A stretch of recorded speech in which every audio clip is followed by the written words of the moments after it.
श्री रुद्र संहिता पार्वती खंड। कामदेव का भस्म होना। ब्रह्मा जी बोले, नारद, स्वर्ग में सब देवता मिलकर सलाह करने लगे कि किस प्रकार से भगवान रुद्र काम से सम्मोहित हो सकते हैं। शिव जी किस प्रकार पार्वती जी का पानी ग्रहण करेंगे। यह सब सोचकर देवराज इंद्र ने कामदेव को याद किया। इंद्रदेव बोले, भगवान शंकर इस समय हिमालय पर्वत पर तपस्या कर रहे हैं और देवी पार्वती अपनी सखियों के साथ मिलकर महादेव जी की सेवा कर रही हैं। ऐसा करने के पीछे देवी पार्वती का उद्देश्य प्रभु शिव को पति रूप में प्राप्त करना है, परंतु भगवान शिव तो परम योगी हैं। उनका मन सदैव ही उनके वश में है।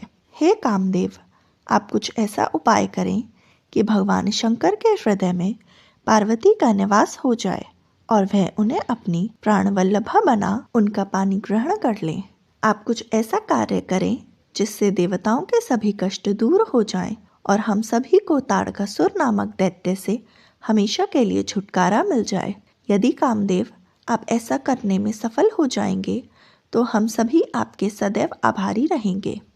ब्रह्मा जी बोले, नारद, देवराज इंद्र के कथन को सुनकर कामदेव का मुख प्रसन्नता से खिल गया। तब कामदेव देवराज से कहने लगे कि मैं यह कार्य को अवश्य करूंगा। इंद्रदेव को कार्य करने का आश्वासन देकर कामदेव अपनी पत्नी रति और वसंत को अपने साथ लेकर हिमालय पर्वत पर चल दिए, जहां शिवजी तपस्या कर रहे थे। कामदेव ने शिवजी पर अपने बाण चलाए। उनका ध्यान तपस्या से हटने लगा। ऐसी स्थिति देख महायोगी शिव अत्यंत आश्चर्यचकित हुए और मन में सोचने लगे कि मैं क्यों अपना ध्यान एकाग्रचित नहीं कर पा रहा हूँ। मेरी तपस्या में यह कैसा विघ्न आ रहा है। तभी भगवान शिव की दृष्टि सामने छिपे हुए कामदेव पर पड़ी। उस समय काम पुनः बाण छोड़ने वाले थे। उन्हें देखते ही शिव जी को बहुत क्रोध आ गया। इतने में काम ने अपना बाण छोड़ दिया, परंतु क्रोधित हुए शिव जी पर उसका कोई प्रभाव नहीं हो सका।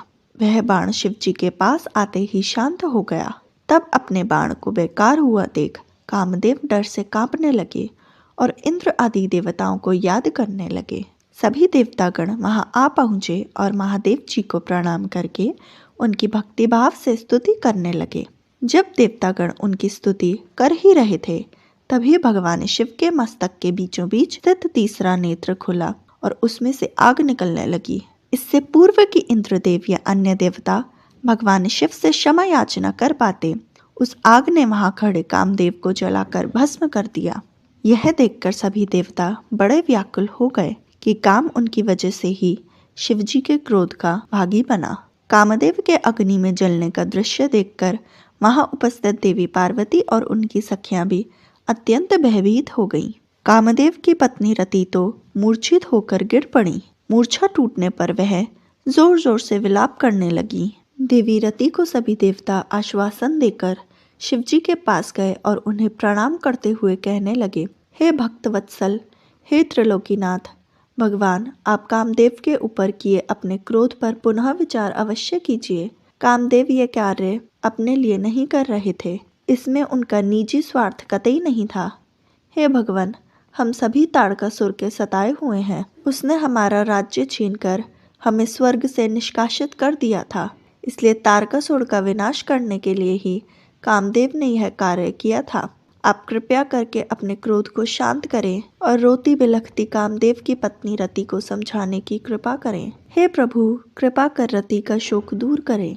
तब सदाशिव बोले, हे देवगणों, हे ऋषियों, मेरे क्रोध के कारण मैंने कामदेव को अपने तीसरे नेत्र से भस्म कर दिया है। जो कुछ हो गया है उसको अब बदला नहीं जा सकता, परंतु कामदेव का पुनर्जन्म अवश्य होगा। भगवान शिव की बात सुनकर देवताओं ने प्रसन्नतापूर्वक उन्हें प्रणाम किया। करुणा निधान भगवान शिव ने कहा कि मैं कामदेव को अवश्य ही जीवित कर दूंगा। वह मेरा गण होकर आनंद पूर्वक जीवन व्यतीत करेगा। तुम सब निश्चित होकर अपने अपने धाम को जाओ। ऐसा कहकर महादेव जी वहां से अंतर्ध्यान हो गए।